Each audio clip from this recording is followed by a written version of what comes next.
So welcome everyone. Thank you for attending today's Stress, Trauma, and Resilience seminar presented by the UCLA Division of Population Behavioral Health and DMH UCLA Prevention Center of Excellence. Today, we are so fortunate to have Dr. Alan Lipscomb presenting. Dr. Lipscomb is an associate professor at California State University, Northridge in the social work department. He is a clinical psychologist and a licensed clinical social worker. Dr. Lipscomb specializes in providing anti-oppressive and inclusive mental health services to individuals, children, youth, and families of color. His areas of research are centered on the psychiatric epidemiology among racialized and marginalized individuals who have experienced trauma.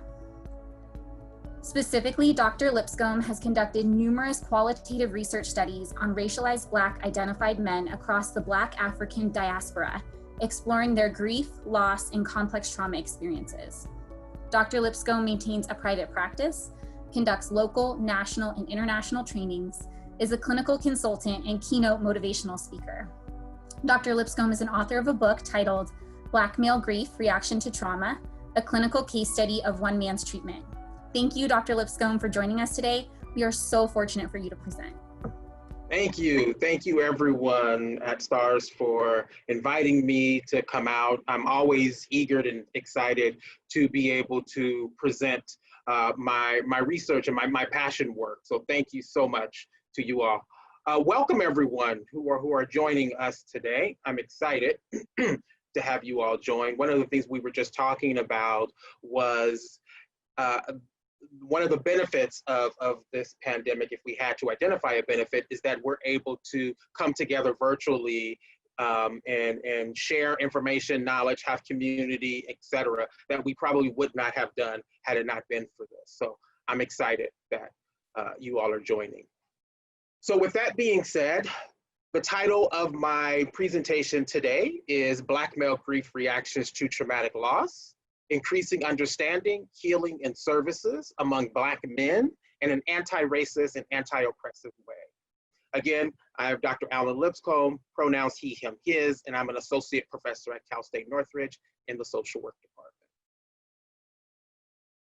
So one of the things that tends to come up when I do an hour, hour and a half, 2 hour presentation or talk is that folks say, I want more. Is there more? I would like to learn more about this. Well, there is more. So if you would like to get more of an extensive training on what I will be talking about today, please know that there will be a 3-part virtual training via Zoom starting next month. The dates are September 17th, September 24th, and October the 1st. They're on 3 consecutive Thursdays in a row. These times are Pacific Standard Time, excuse me. So just want to note that. If you would like to sign up for this or register for this, you can email me directly. My email will be shared with everyone following today's presentation. So I just want to start with that so that you know. I'm going to start off by providing an overview of grief, bereavement, and trauma and race-based trauma. And then I'm going to move into my particular body of research looking at Black male grief as it relates to loss and traumatic losses, etc. And then I'm going to wrap it up with talking about anti-oppressive, anti-racist practices that you can begin considering and utilizing when holding space, clinical spaces for Black men and youth that you work with. And then we'll open it up for questions that you have.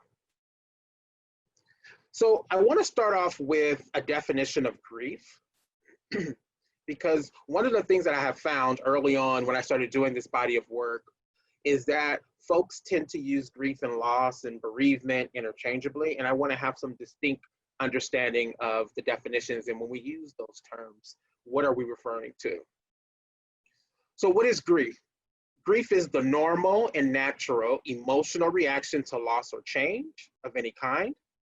Of itself, grief is neither a pathological condition nor a personality disorder.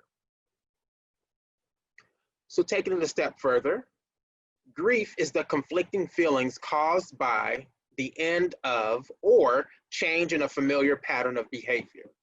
And so when we think about this definition, we have all experienced grief. right? The end of something that's familiar to us, changes of behavior, etc., and having those conflicting feelings come as a result of the change of a familiar pattern. So that's grief. If that is grief, what is bereavement? Bereavement is the period of grief and mourning after a death or loss. When you grieve, it's part of the normal process of reacting to a loss. You may experience grief as a mental, physical, social, or emotional reaction. Mental reactions can include anger, it can include guilt, anxiety, sadness, as well as despair. I want you all to think of bereavement as the process of grieving. It's the process that one goes through following a loss. Okay, so grief is the conflicting feelings. Bereavement is the process of grieving, right? The process one goes through following the loss. Here's a rhetorical question for you. When you experienced the loss, did you allow yourself to bereave the loss and truly grieve the loss? So thinking about your own experiences with grief, thinking about your own experience with bereavement and where you fell in that as it relates to the space you provided in allowing yourself to bereave. So I want to talk about trauma since we're talking about grief and loss in Black men in the United States and racialization, etc. So trauma is the emotional, psychological, and physiological residue left over from heightened stress that accompanies experience of threat, violence, and life-changing events. It's a more overwhelming event than a person would ordinarily be expected to encounter and experience. One of the things I appreciate about this definition is that it clearly identifies how this is something that an individual, based on their experience, determines what's considered overwhelming for them, what's considered traumatic. So we can all experience the same event, the same interaction, but not all of us will walk away experiencing trauma.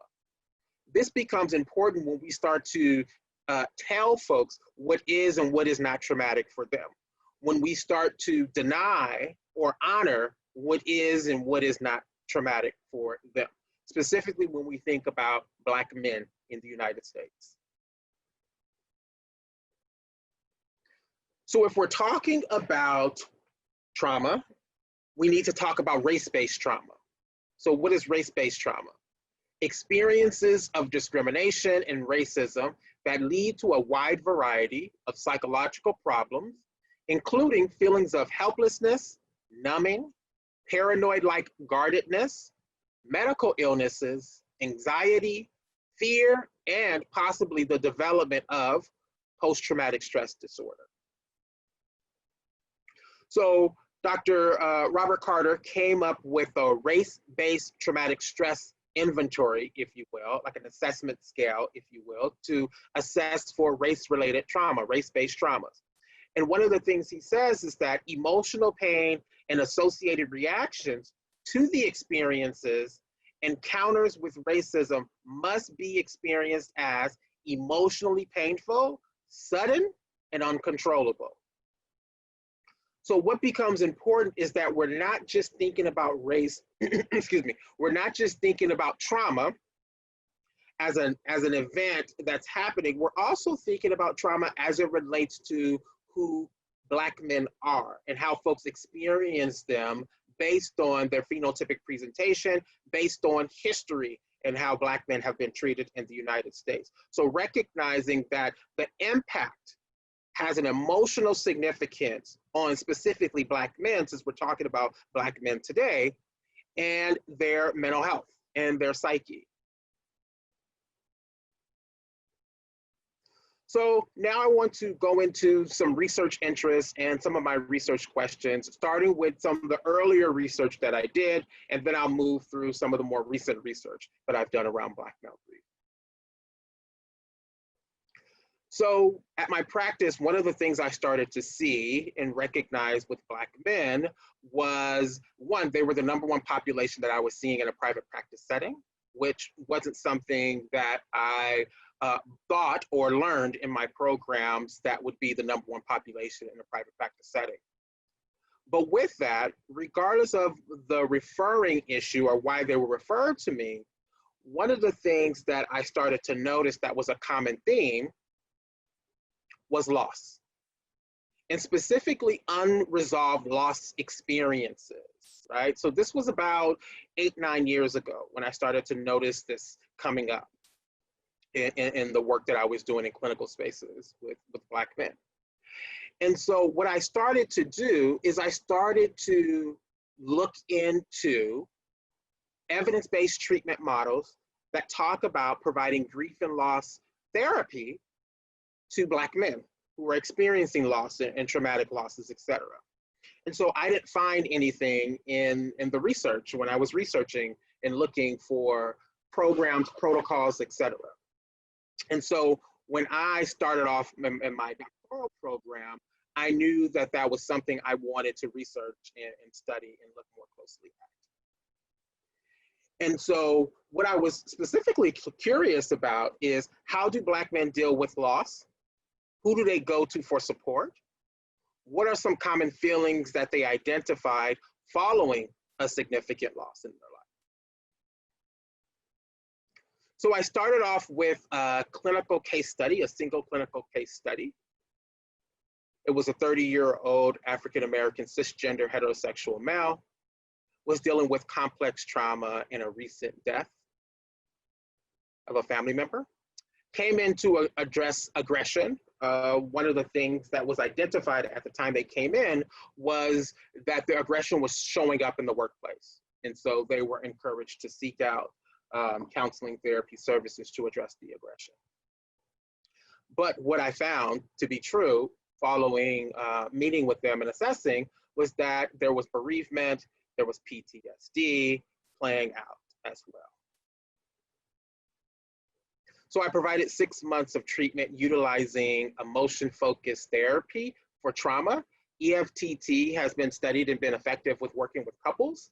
And so I wanted to use this model because it focused on emotions as it related to trauma and really assisting with resolving some of the earlier trauma experiences related to attachment, et cetera.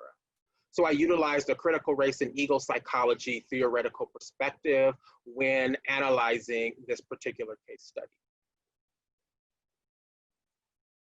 So following the treatment, what I did was I did a thematic analysis of the treatment that I provided, and I looked at themes, right? Themes that came up in my notes, my session notes, through feedback from the particular person that I was providing services to.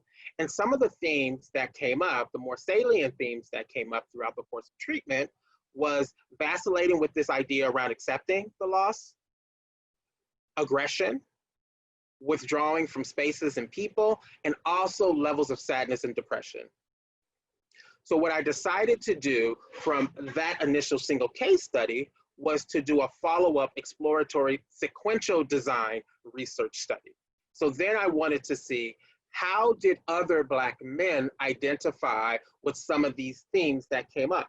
Did they have similar experiences, or were their experiences different? One of the things I decided to do before I went into the second part of the research study is I decided to publish the book. Published my dissertation actually on a single case study into the book. This was the book that Rebecca was referring to at the beginning in the intro, because I didn't want other folks to experience what I experienced years ago, not finding information around how do we promote healing, how do we work with Black men who are dealing with trauma and traumatic grief. And so the book is available on Amazon. Here's my shameless plug. I always say that one of my students said to me some years back, you go too fast when you plug your book. Give it some time so people can actually write it down. So here's me pausing and giving folks some time to write down for those who are interested in purchasing the book.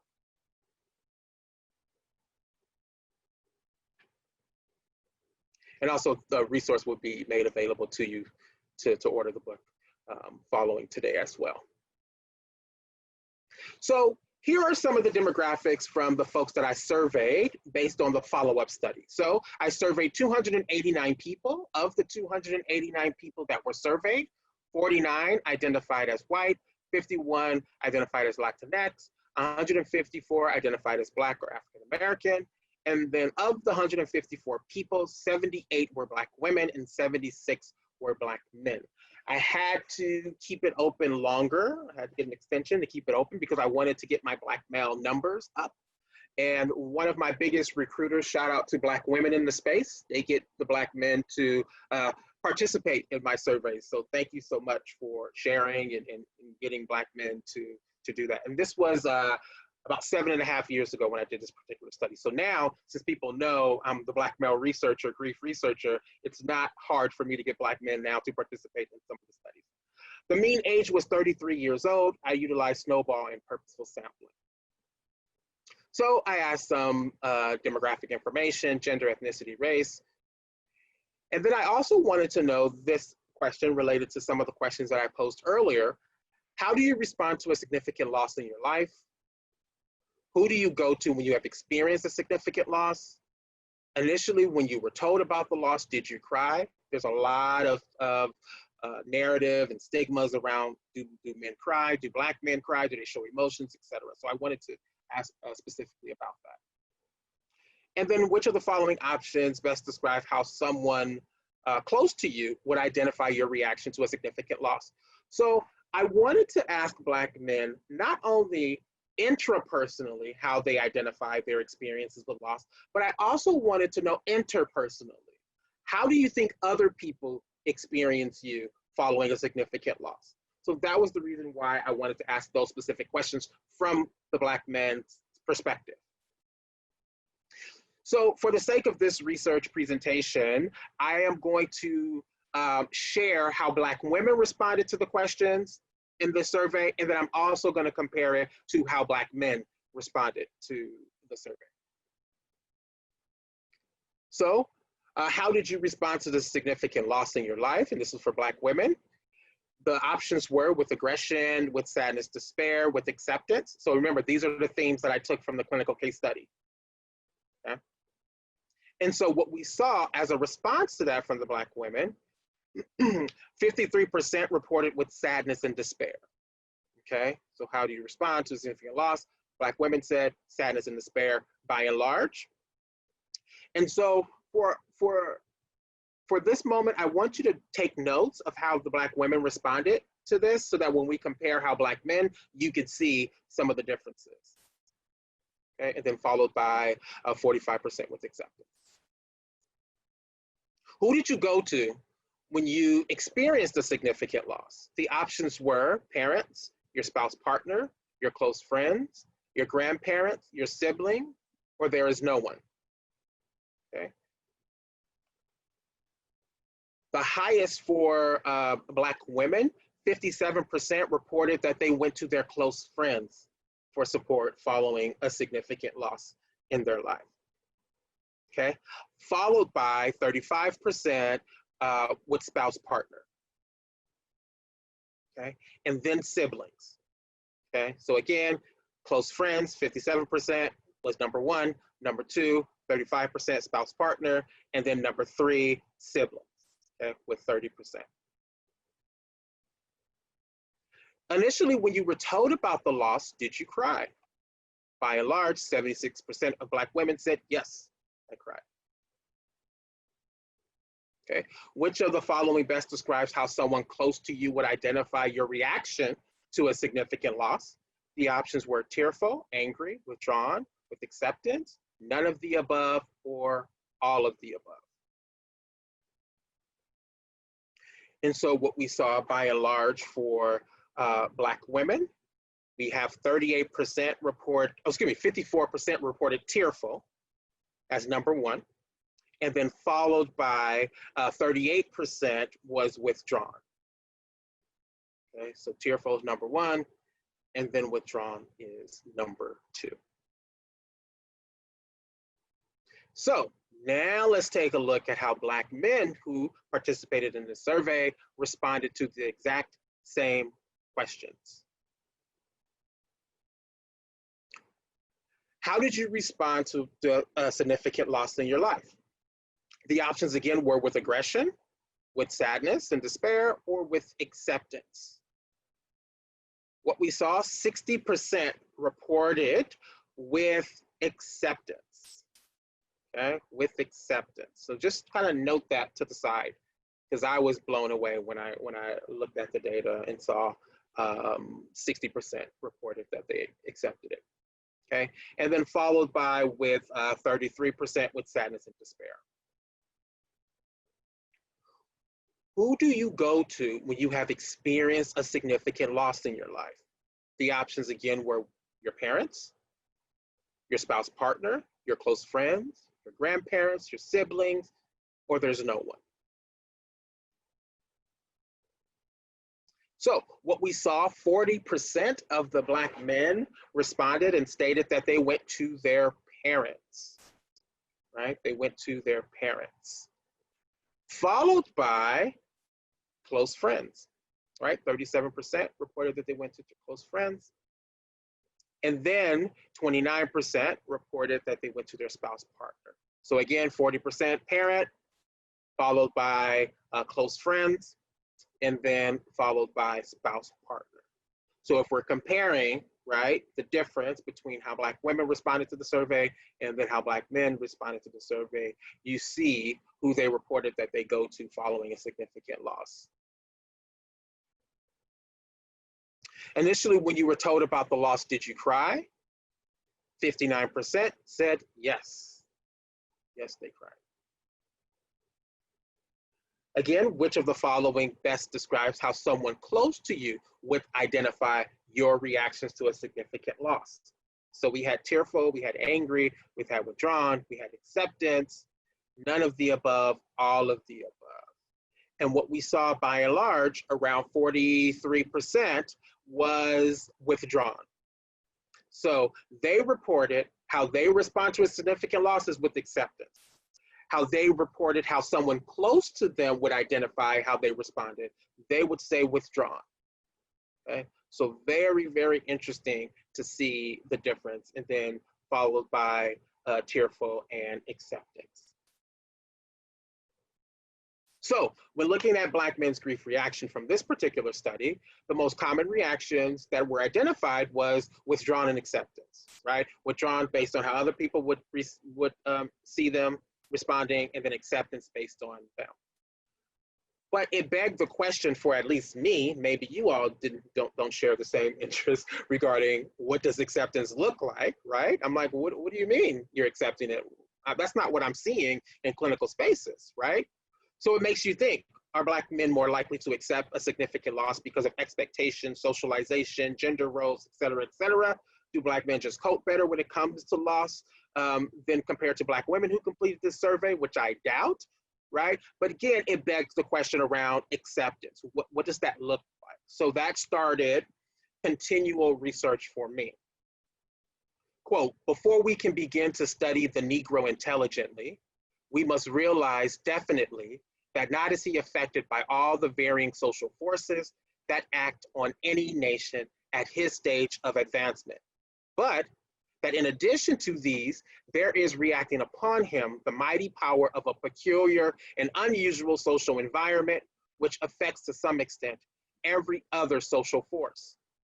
In the second place, we should seek to know and measure carefully all of the forces and conditions that go to make up these different problems, to trace the historical development of these conditions, and discover as far as possible a probable trend of further development.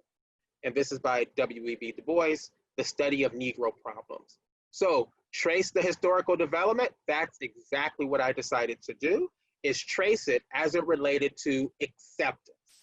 And so what I did several years back, I took a trip to Africa, Ivory Coast, went to Ghana, Accra, Ghana, and I toured one of the, or actually both of the slave castles.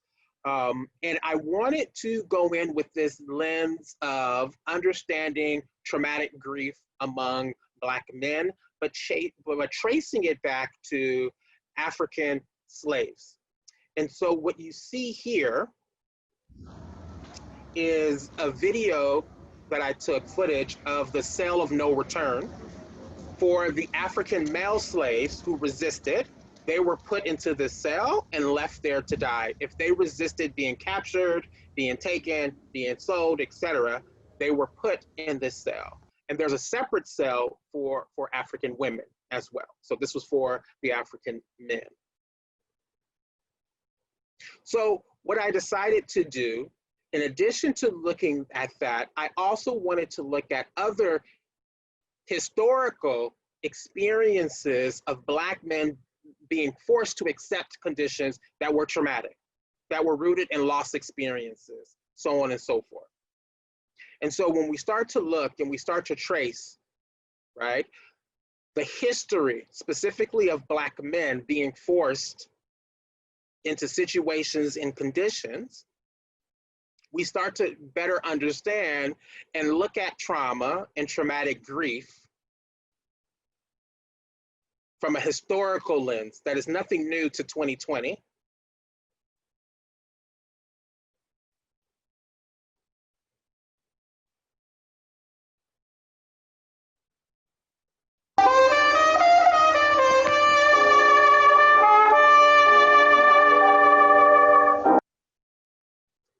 And so what I started to realize in analyzing and looking at all of the historical footage and data and narratives, et cetera, is this forced cultural acceptance. It's what I refer to as forced cultural acceptance. And what is forced cultural acceptance? It's the act of imposing a situation or condition onto another individual or group of people based on their phenotypic presentation with a level of dominance, power, and force, noting that these conditions and situations would not be acceptable if it were not for power and privilege. So what forced cultural acceptance is not, it's not the lack of action on the part of the individual. For this particular presentation, I'm talking about Black men, right? Or group of people. It is being forced regardless and in spite of their efforts and actions to resist. And so if we look at the genesis all the way to today, what we see is that there are situations and conditions that are rooted in traumatic losses that Black men have been forced to accept. Not that they would want to accept these conditions, not that they are willingly accepting, it's in spite of. It's in spite of. When we think about bereavement, when we think about grief, going back to those definitions, allowing oneself the process. Well, if environment, society, et cetera, has not allowed that, where do Black men go? How do they experience losses and traumatic losses if throughout society and history, there is no spaces that honors their grief and their loss and their trauma?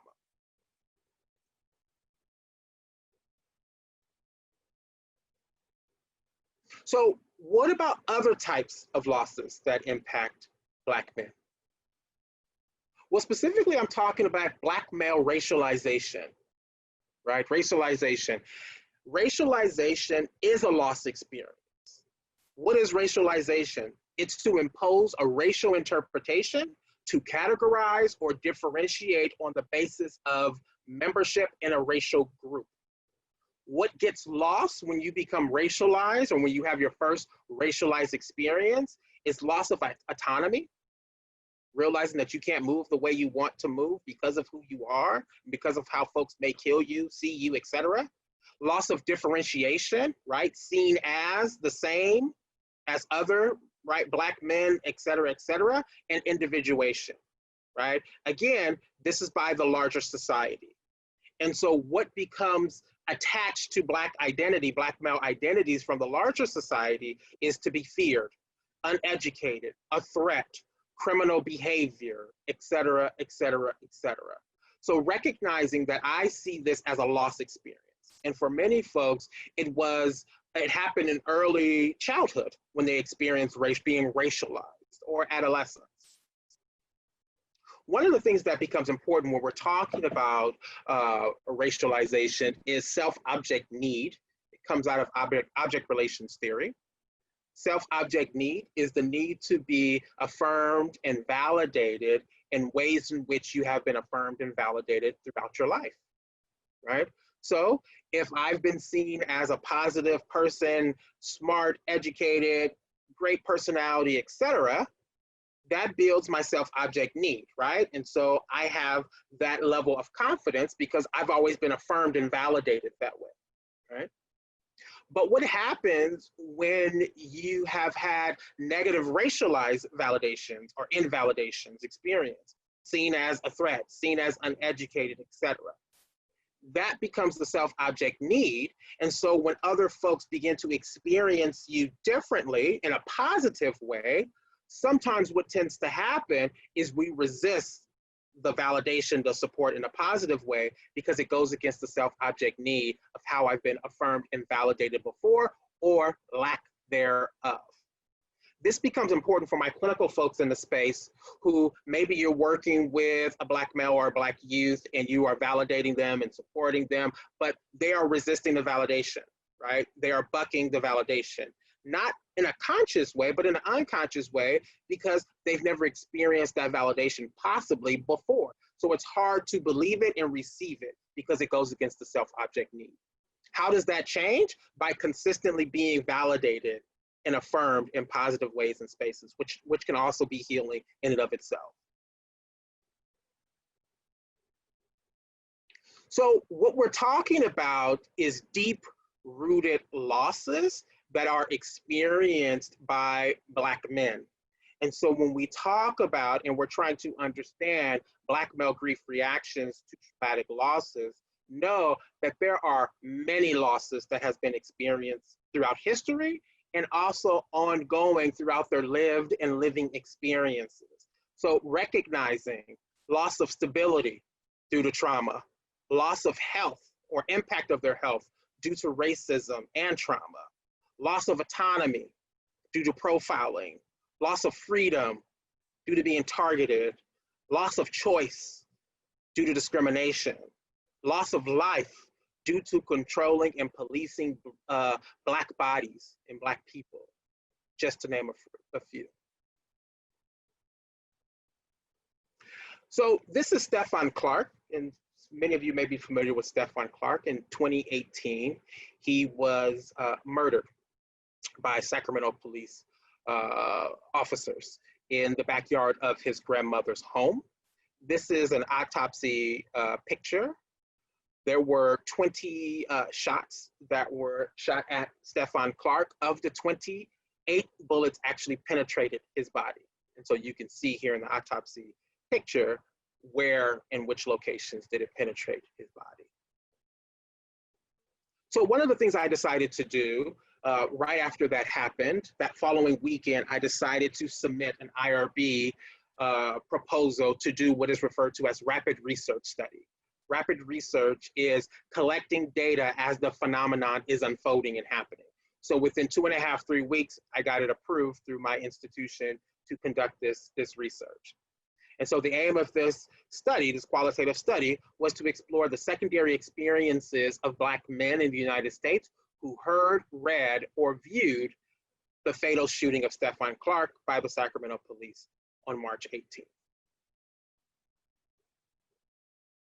So one of the things that we know, especially for those in the clinical community, mental health community, is that if you do not have a kinship relationship to the person who has experienced the trauma, or it's not part of your profession, then you cannot develop PTSD according to the DSM-5, right? So if I am watching on social media, this happened, according to the DSM, that doesn't constitute as a PTSD a symptom. And so what became important for me was saying, wait a minute, no, this can be traumatic. Not only can it be traumatic, folks can develop PTSD without having any direct relationship with the Black man that is being murdered and dying. So ages 18 to 65, 62 participants actually completed the survey. The mean age was 30, 15-item questionnaire, utilized exploratory open-ended questions, conducted a thematic analysis through open coding to look for the emerging themes. And so the 3 major themes were, One, emotional reactions of anger and sadness among Black men after watching, hearing, or reading about Stephon Clark's murder. The psychophysiological symptoms of hypervigilance, avoidance, and disassociating. And then finally, the third theme is injustices around Black male bodies being targeted. So I'm going to read several quotes from the three different themes. Let's start with the first theme.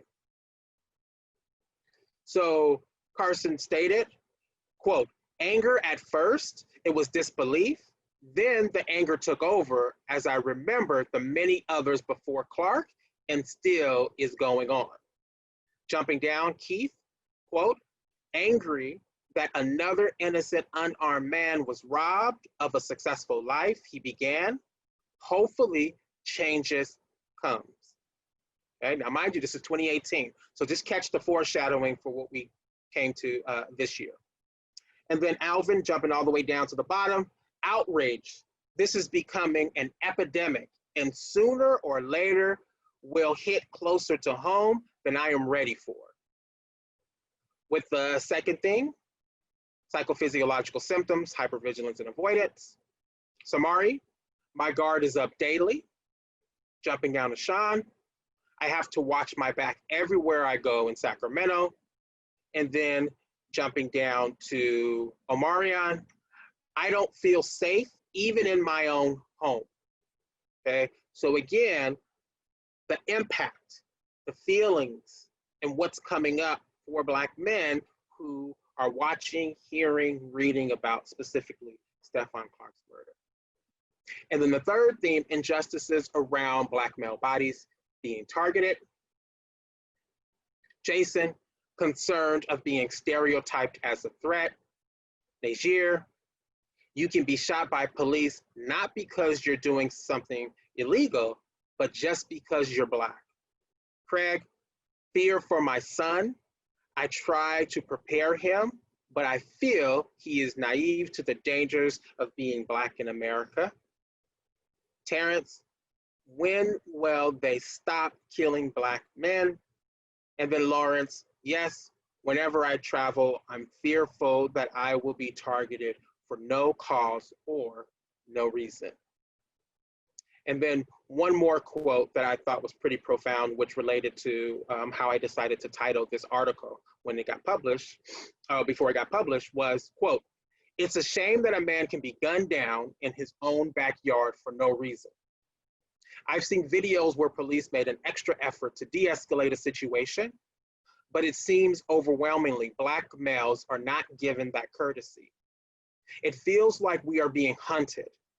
There is no justice for the men who lost their lives over trivial circumstances. The police are taking the law into their own hands and carrying out death sentences out on the streets.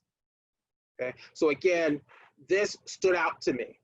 All of these narratives, all of these stories is what Black males are experiencing as it relates to secondarily watching, viewing, reading Black men being murdered. And if you're interested, this article, as well as the other articles, will be made available to you all. So acceptance, withdrawal, or aggression for Black males comes from not being able to emotionally express and grieve their experiences, not given credence, not given visibility, and not given space. That's the misbereavement piece. I often say that Black men have been bereft of a bereavement experience. They have been robbed of a true bereavement experience when it comes to loss and traumatic losses. So, based on the research that I've done over the past 7.5 years, here are some of the stages, if you will, reactions, if you will, among Black men as it relates to loss and traumatic loss. Recognizing that these stages can be coping, right? And so what we have is withdrawn or avoidant. We have hypervigilant. We have honor, pride, and respect for the person who was murdered or died. We have acceptance. And at the other end of that continuum, you could have activism. And then the final one is target. Okay, feeling targeted. So again, these are some of the common reactions that I find across all of the studies when I look at how Black men are responding to traumatic losses. These are some of the responses. So what becomes important when we are advocating for Black men is recognizing our positionality. And how are we collaborating? How are we joining? How are we showing up when providing services to Black men and youth? One of the things that becomes important is to listen to the lived experiences of Black men and trust, even if it doesn't make sense in your own world, right? You don't have to understand something to hold space for something. Understanding that all conversations don't need your voice or response to it when holding space with Black men or holding meetings with Black men, but some do, especially spaces where Black men are not a part of, Black youth are not a part of. So how are you showing up and advocating on behalf of them to dismantle and deconstruct white supremacy in all spaces of clinical services or direct service providing, or even in academia and education spaces? It is not enough to not be racist in your work, rather be a Black anti-racist. And again, advocating, and how are you showing up and speaking against policies, et cetera, that directly target Black males and youth. Don't stereotype what Black masculinity or Black masculinities should look like, recognizing that it looks very different, intersectionally speaking, in how men show up and how they express their grief and their feelings. So be aware of our stereotyping and what we deem is appropriate or not appropriate for Black men. Avoid infantilizing the youth and Black men that you work with. Do not treat them like they do not understand. Do not treat them like they are a child. And then don't expect a thank you. Advocating, showing up, it should be part of our work. If we are working to service others, then that is part of our job. So doing it without the intention to be thanked becomes important. This is Angela Davis. In a racist society, it is not enough to be non-racist. We must be anti-racist. Dr. Kendi talks about becoming anti-racist. And so what becomes important is that we understand the definition of anti-racism and anti-racist. Anti-racism is defined as the work of actively opposing racism by advocating for changes in political, economic, and social life. Anti-racism tends to be an individualized approach and set up in opposition to individual racist behaviors and its impacts.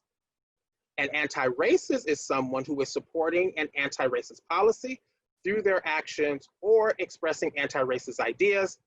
This includes the expression or ideas that racial groups are equals and do not need developing, and supporting policies that reduce racial inequity.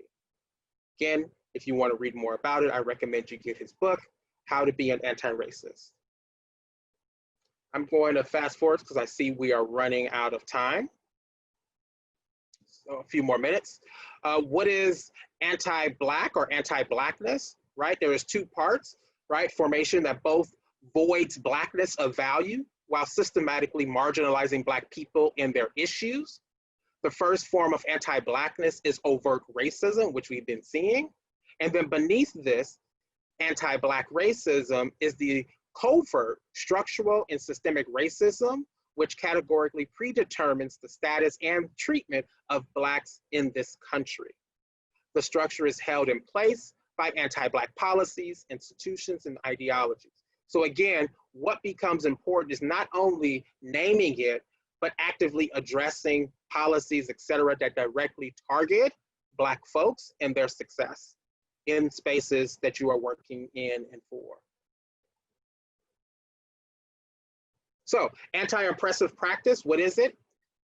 And what is anti-oppressive therapy? So anti-oppressive practice seeks to identify strategies to construct power in a way that will address the systemic inequalities that are operating simultaneously at the individual, at the group, and at the institutional level, as opposed to producing and reproducing oppression. When we think about anti-oppressive therapy, AOT implement intervention techniques that take into consideration the diverse social identities of both the therapist and also the client. So that becomes part of the work too that we are addressing and we're talking about in the clinical space. So the approach that I came up with, it's called the BRA approach to therapy and other related services. Again, this is a position that one should take when providing services and how you're moving through providing services with Black men and youth. One is bonding. The second is recognition. The third is understanding. And then the fourth is healing. So bonding through recognition to promote understanding in order to heal and assist in healing.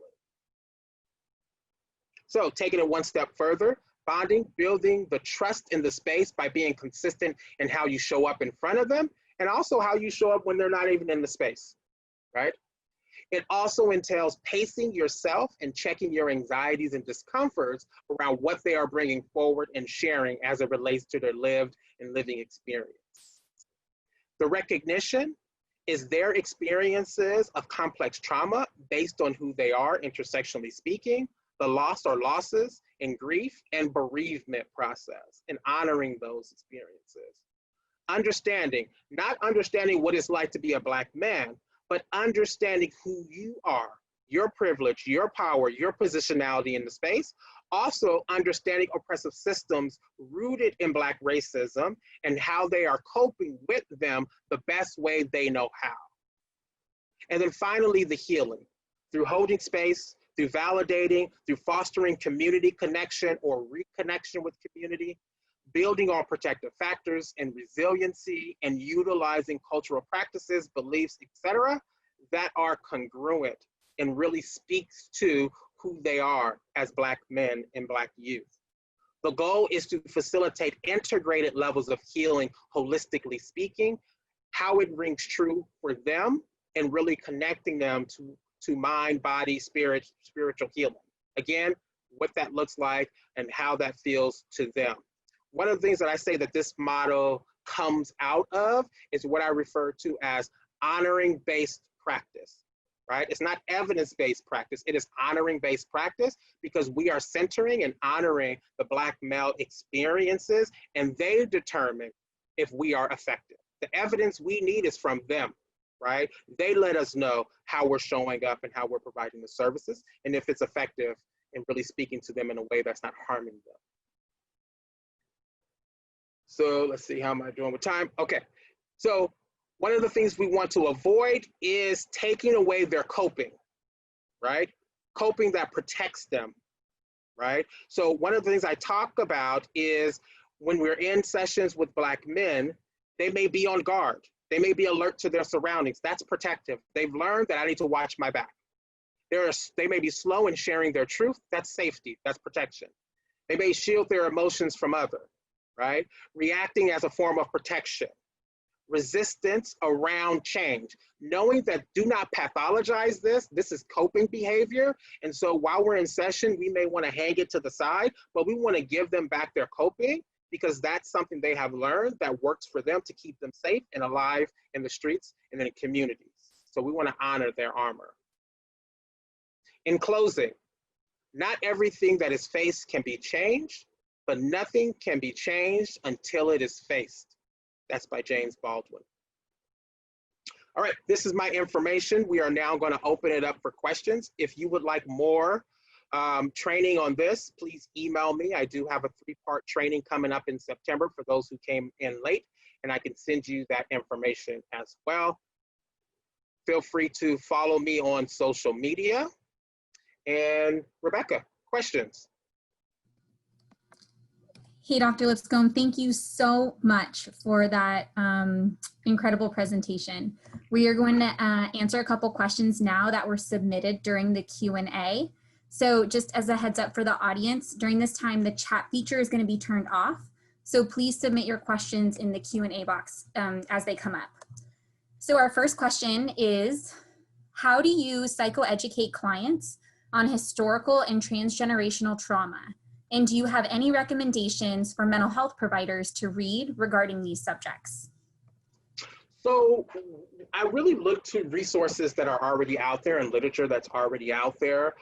I don't lead with psychoeducation unless they're wanting, and I feel like this is something that would be helpful for them. Because sometimes, and I notice in my work, if you're heavy with psychoeducating, you can miss them in the space, right? Mm. And then they start withdrawing and backing out because it can be too much too soon. So really pacing yourself becomes important. But Post-Traumatic Slave Syndrome by Dr. Joy DeGruy could be a great resource. I had one of my clients read that book. He read my book too. You know, he wanted to understand his experiences. He was like, hey, you have a book, let me read this too. So again, thinking about other ways to pace yourself, but also psychoeducation can be very informative and healing. So looking at literature like that and providing it or articles. Great.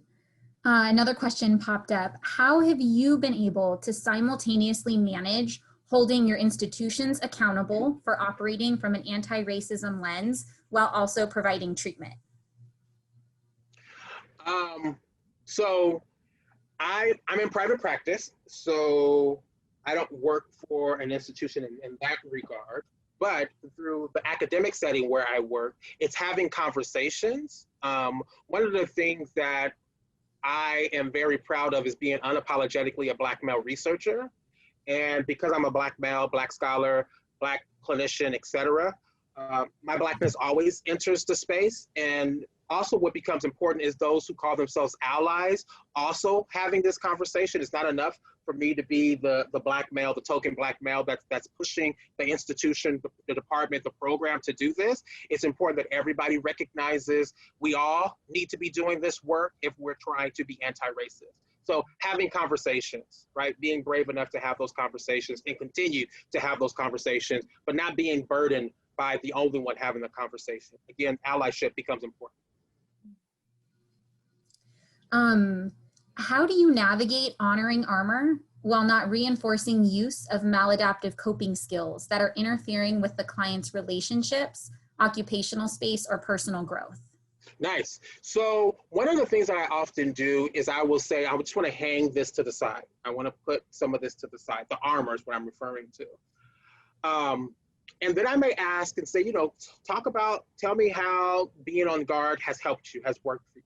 Is there anything that it might be preventing you from seeing or preventing you from ... But recognizing pacing becomes important. Am I doing that because I don't see that the armor is working for them and I'm trying to get them to change it? Or am I trying to fit them into this evidence-based practice model that says we must move them from maladaptive behaviors to this? Right? I would really caution you to look at what do you define as maladaptive and what is keeping them safe. And maybe that's a conversation to have. How is this working and protecting them versus this being wrong and we need to get you away from doing these behaviors? What I know to be true is that when they realize and feel like they no longer need those as protective factors and armor, they will release it at their own time, right? I don't have to directly take it away from them. So again, if you're taking something away, you better be damn sure you're giving something back to them, right? To make up for what is being taken away and not forcing them. Thank you. Mm-hmm. I think we have time for one more question. So for the you in BRA, in your experience, what are some of the best ways to convey your understanding of the power dynamics at play in this space in order to make the client feel more comfortable? Love it. Now, you're going to name it. You name it in the space, and you're not doing it with the goal like, I want them to feel comfortable in this first session. You're doing it to model and also to hold yourself accountable based on who you are. And eventually, maybe with time, they may begin to trust you more or feel safer. They may never 100% trust you or feel safe, but that's because of their experience. And it doesn't mean that the work that you're doing is not going to be effective. But what is powerful is naming it, calling it into the space, which becomes important. And then it looks like just collectively people want to know how to sign up for your 3-part series. Perfect. And so it looks like we have that on the Learning Center where everyone signed up for this training, but do you have any other suggestions as to how they can sign up? Yeah, just email me directly. It's Allen, ALLEN Lipscomb, L-I-P as in Paul, S-C-O-M-B, at CSUN, C as in cat, S as in Sam, U as in umbrella, N as in Nancy, .edu. alan.lipscomb@csun.edu. And then I will go ahead and get you connected so you can get registered for the 3-part training. Pacific Standard Time. So for my folks who are not on the West Side, make note of those times and I'll send you the flyer. Thank you, everyone. Thank you. And we went ahead and put your email in the chat so our participants can go ahead and copy that. It went so fast, but thank you so much, Dr. Lipscomb, for this like truly incredible presentation. And thank you everyone in the room for attending today's STAR seminar.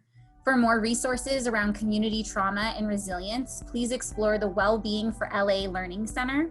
Keep an eye out in your inbox for our next STAR seminar. Dr. Lori Baker will be presenting on reducing racial and ethnic bias in child abuse reporting. That will be on September 10th from 2:30 to 4:30 p.m. Thank you again for attending, and we hope to see you next month.